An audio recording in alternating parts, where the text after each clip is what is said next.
أهلا وسهلا بيكم. النهاردة هنقول شوية فروق بين المحافظ والمنصات، عشان هما الاتنين احنا بنعمل فيهم عملات رقمية، فهما متشابهين من الناحية دي، بس بينهم فروق وبعض الفروق مؤثرة. كمقدمة عامة، المنصات ممكن نشبهها بالماركت بتاع العملات، والمحافظ زي الشنطة بتاع أي حد اللي بيعمل فيها الفلوس اللي معاه. أول فرق بين المحافظ والمنصات هي نقطة التوثيق. المحافظ لا مركزية والمنصات مركزية. يعني المحافظ المفروض مش بتجمع داتا عندنا، وطبعا في استثناءات دايما، إنما في الأصل المحافظ لما أنت بتعمل حساب في محفظة، كل اللي مطلوب منك إنك تسجل عندك الكلمات بتوعها 12 أو 24، بتسجلهم عندك، ودول هم المفاتيح بتاع محفظتك، وانت الوحيد المسؤول عنهم مسؤولية كاملة، بحيث لو حد عرفه هيعرف يخش محفظتك وياخد منها اي حاجة او يعمل فيها اللي هو عايزه. بينما المنصات دي هي اللي بنوثق فيها، فهي مركزية، يعني بنعمل فيها الداتا بتاعتنا، بياخدوا البطاقات السيلفي، ده هو التوثيق. ولما بنسجل مش بنسجل يعني مش بنسجل عندنا الكلمات، بنعمل حساب بالايميل او رقم الهاتف، خلاص كده بيبقى عندنا الحساب، وبعدها بنوثقه عشان جوه المنصات في فلوس الناس وكده، فهم المفروض يحموا الفلوس دي، وانه ما حدش يوصل لهم الا صاحب الحساب نفسه كده. المحفظة الوحيدة اللي ممكن تلاقي فيها موضوع التوثيق هي محفظة التليجرام. بس محفظة التليجرام هو في المحفظة الأساسية بتاع التليجرام، وفي السبيس اللي هو حاليا في مرحلة البيتا. السبيس دي محفظة يعني بال12 كلمة وزي المحافظ التانية ومفيش توثيق. بس لو جالك فلوس على المحفظة الأساسية دي هي اللي بتطلب توثيق، وأصلا يعني دي استثناء من المحافظ، عشان هي أصلا مرتبطة بتطبيق للتواصل الاجتماعي، يعني هي حالة خاصة كده. وفيها برضو P2P، وده الفرق التاني اللي هنتكلم عليه، انه لو عندك عملات في ايدك، يعني فلوس بالعملة المحلية بتاعتك، وعاوز تخش المجال الرقمي، طبعا عشان تحولهم الى رقمي بتعمل حاجة اسمها ال P2P، ولكن دي متوفرة في المنصات بس، مفيش حاجة اسمها P2P في المحافظ، إلا طبعا استثناء محفظة التليجرام. ال P2P عبارة عن إنه في المنصة في بياعين بيدوك USDT، وانت بتديهم عملتك المحلية بحسب بقى طرق الدفع في بلدك وكده. واصلا انت بتحدد العملة المحلية، فبيطلع لك البياعين اللي هم معاهم نفس الحاجات. يعني لما تبعت له مثلا انت بفودافون كاش مثلا في مصر، هيوصل له وهيبعت لك USDT بنفس القيمة، فده اسمه ال P2P.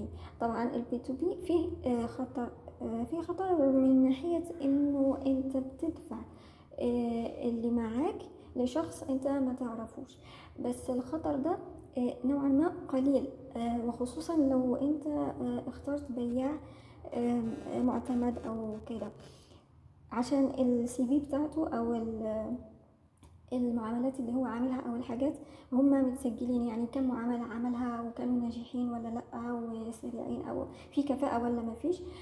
وهو ما عندوش اي مربح لو نصب على الناس، لانه هو برضو المنصة اولا معاها كل معلوماته، ومعاها بطاقته ومعاها اسمه ومعاها كل حاجة، وكمان هو لو نصب عليك انت هتبلغ عليه وهتعمل له يعني تقييم ضعيف، والناس هيعرفوا الكلام ده، فهو هيخسر، يعني حتى لو ربح شوية دولارات بس هيبقى خسران، هيطلع خسران.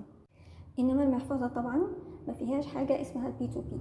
عشان تبدأ في المحفظة بتبدأ بعملة، سواء USDT او اي عملة تانية. الفرق الثالث نوعية الرسوم اللي بتدفع في المحافظ، مش هي نفسها اللي بتدفع في المنصات.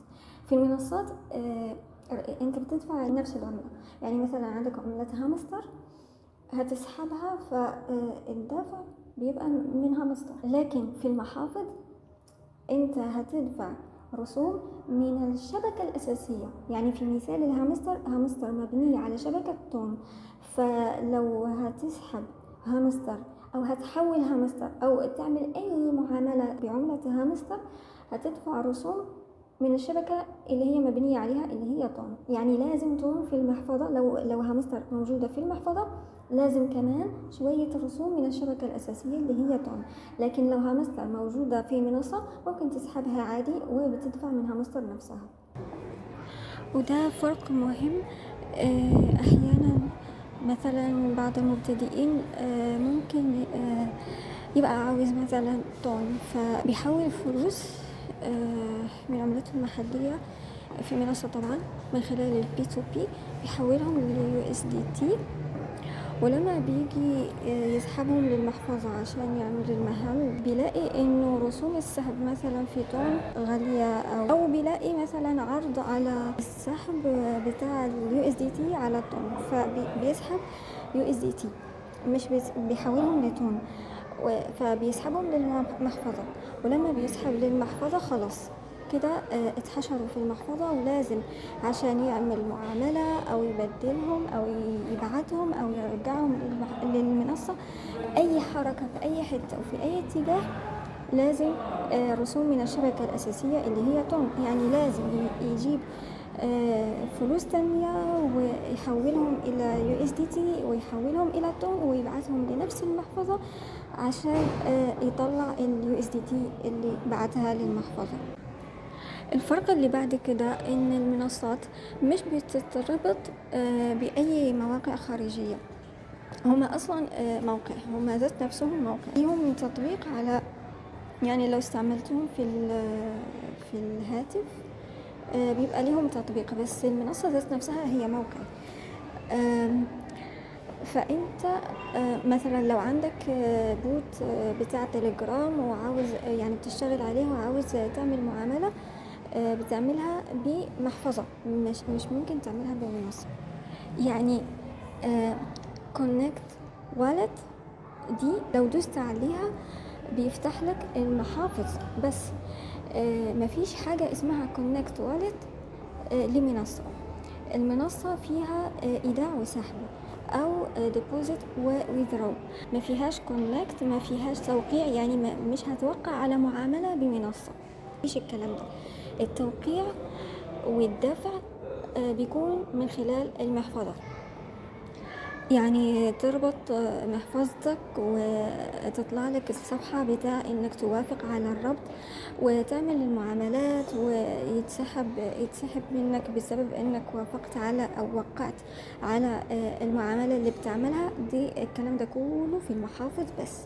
المنصات يعني على جنب، مش بتتربط بأي موقع، ما فيهاش توقيع، ما فيهاش ربط. البوتات او المشاريع اللي بيقولك هاتلي او احنا بنربطها بمنصة باينانس، هو ده مش ربط، هو فقط انك بتفتح باينانس او بتفتح المنصة اللي عندك وتنسخ العنوان بتاع العملة اللي هم طالبينها بس كده، يعني مش ربط حقيقي. بينما من غير المنصات الربط بيبقى حقيقي، يعني بتدوس كونكت وبتفتح لك الصفحة وبتدوس موافق وبتكون ربطت المحفظة فعلا. في حاجة تانية مهمة قوي، مهم ان احنا نفرق ما بين المحافظ والمنصات في الحاجة اللي هقول عليها دلوقتي، اللي هي انا هسميها يعني بيني وبينكم هسميها احواض، بس هما يعني ده مش اسمها الحقيقي، او انا مش عارفة اسمها او هسميها ازاي، بس انا في الفيديو ده هسميها احواض. قصدي على العملات اللي بتبقى يعني في نفس العملة على شبكات مختلفة، ودي اصلا لخبطة لوحدها ممكن نشرحها بعدين. يعني مثلا في عملة USDT. العملة دي في USDT على الاثيريوم، وفي USDT على الاوبتيميزم، وفي USDT على اربيتروم، وفي USDT على ترون، وUSDT على تون، وهكذا. لو حولت USDT الى إلى منصة أو إلى محفظة.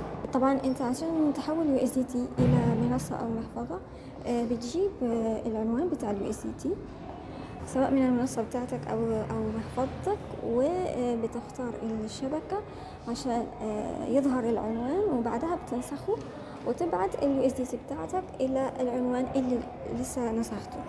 تمام. بس هو لما يوصل على حسب بقى، إذا أنت باعت USDT ده لمحفظتك بيوصل على نفس الشبكة اللي اخترتها، مش هتلاقي رصيد او مش هتلاقي USDT اللي بعته لنفسك الا على نفس الشبكة اللي انت باعت فيها. بينما لو USDT دول بعتهم لمنصة هتلاقيهم، حتى مثلا سيوالت لانها منصة برضو، هتلاقي USDT وخلاص، اللي هو المساواة، ما فيش اي فرق. فاحد الطرق عشان لو معك USDT وعاوز تبدلها من USDT، مثلا انت عندك على شبكة من شبكات EVM وعاوز USDT دي على شبكة طون مثلا انت محتاجها، احد الطرق لو مش لاقي موقع تبديل يدعم التبديلة دي او الطريق ده، فاحد الطرق انك تبعتها لمنصة وخلاص. اول ما توصل مفيش اي داعي لاي تحويل، هو هيوصل USDT جاهز وممكن تسحبه فورا على شبكة بمزاجك. يعني هو لما يوصل إلى منصة بيكون ده اللي أنا بسميه حوض، يعني خلاص كل USDT على جميع الشبكات بيفضل إنه USDT وخلاص، يعني نفس العملة.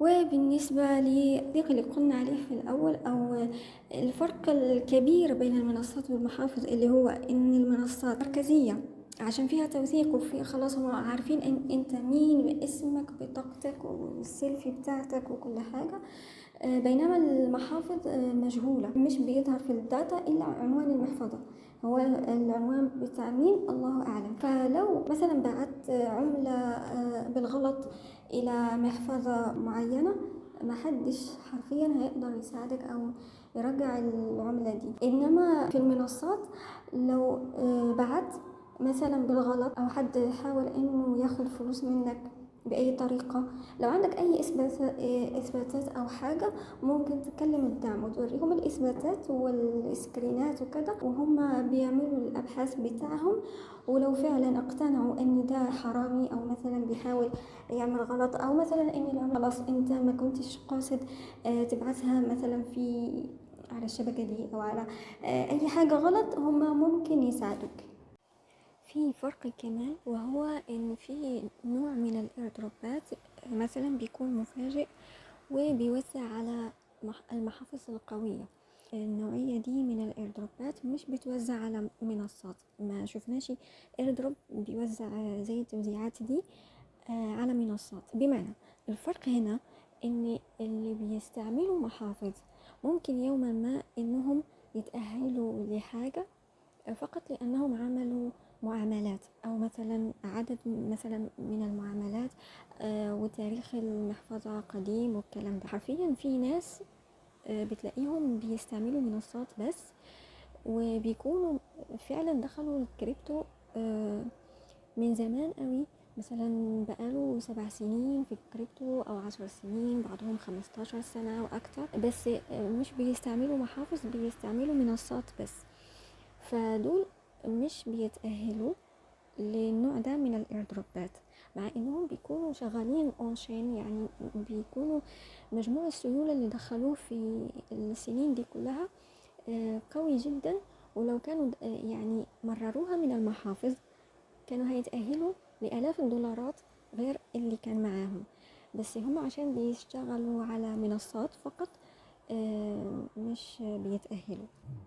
خلونا نضيف فرق أخير في الفيديو ده. الميمو يشترط في بعض الشبكات أو في بعض العملات، زي توم يشترط فيها ميمو، وزي شبكات الكوسموس.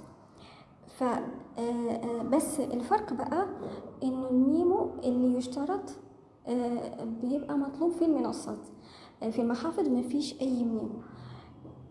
طبعا في دائما بنلاقي استثناءات، اللي هو منصة بيتجت مش بتطلب ميمو، حتى في طون والكلام ده. انما المنصات اللي بتطلب ميمو لازم تعمله، والا الفلوس مش هتوصلك اصلا.